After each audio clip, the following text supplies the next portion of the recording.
When the curtain came down at the Barclays ATP World Tour Finals in London, it marked the end of a year to remember. In just 12 months, the game had seen shifts in power and moments of history. Roger Federer ended the season as #1, but who will step up and challenge the Swiss for his crown in 2010? The tour resumes in January as the biggest names head to Australia, India and Doha. Last season's Qatar ExxonMobil Open champion Andy Murray remains the only top 5 player yet to win a Grand Slam title. Obviously I'd like to win one as quickly as possible, but it's a difficult thing to do with the guys that are playing just now. But you know, if I work hard and you know, play like I have been this season, then I'm definitely going to give myself opportunities, and you know, it's up to me to take them. We believe seriously that he can win a slam, and I think if he wins one slam, that's my personal opinion, he will go on to win more than one. I think that Wimbledon and the US Open still give him the best chance, yet there's no reason in my mind why he shouldn't do well in Australia this year. January's outdoor hardcourt season will conclude with the first Grand Slam, the Australian Open. Nadal was last year's champion in Melbourne. Can he repeat the start he made in 2009 before injury intervened? It was a very good start of the season. The first 5 months was a fantastic season for me. And later I had a few problems. But that's part of the sport. Federer's return to form saw him secure a place in history. Victory at Wimbledon clinched a record-breaking 15th Grand Slam title. But it was his win a month earlier at Roland Garros that was his most satisfying.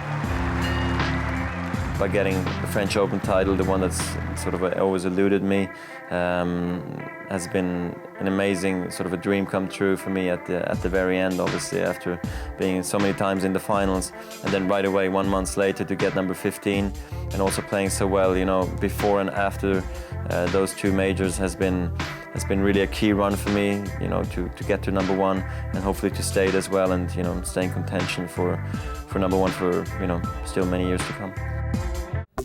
The biggest shock of the year came at the US Open. Juan del Potro broke the Federer-Nadal Grand Slam duopoly by winning at Flushing Meadows. The Argentinian announced himself as one to watch on all surfaces.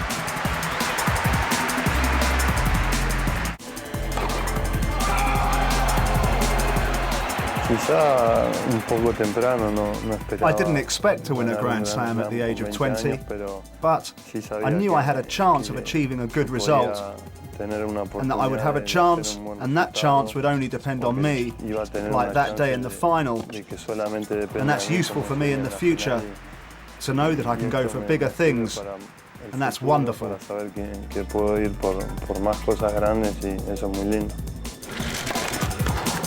Young, hungry and gifted, the challengers for Federer's crown are queuing up. Could 2010 be the year that sees a tennis revolution? We have a new generation of players, not that younger than Nadal, but they are very, very gifted players and very strong and very committed.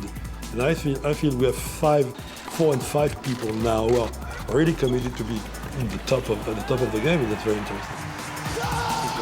2 of the greatest athletes in the world as 1 and 2 in the world, and the 3, 4, 5 and 6 aren't bad either, and nor are 7 to 10. And then you look down the list and I think there are young players who can come along and challenge, so I expect to have another lot of notebooks filled with great tales to tell next year. I think it's going to be an absolutely classic year of tennis.